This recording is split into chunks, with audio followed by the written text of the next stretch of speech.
बिस्मिल्लाहिर्रहमानिर्रहीम।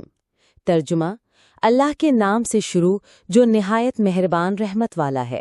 You are watching Dil Se Baatein 454, where stories become lessons and words touch the heart.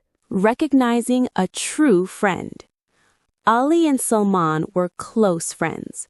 They spent time together, shared meals, and dreamed of success. People admired their friendship. One day, Ali lost his job and fell into financial trouble.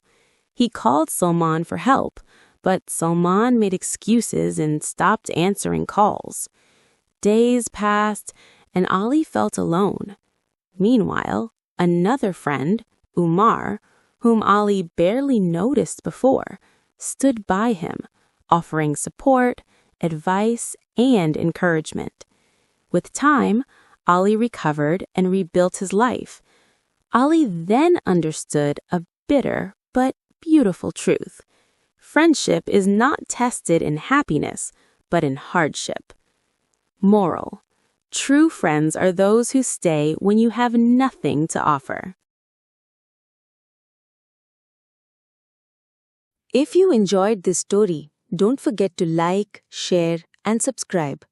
You were watching Dil Se Baatein 454, where stories become lessons and words touch the heart. We'll meet again with another heartfelt story. Until then, take care. Allah Hafiz.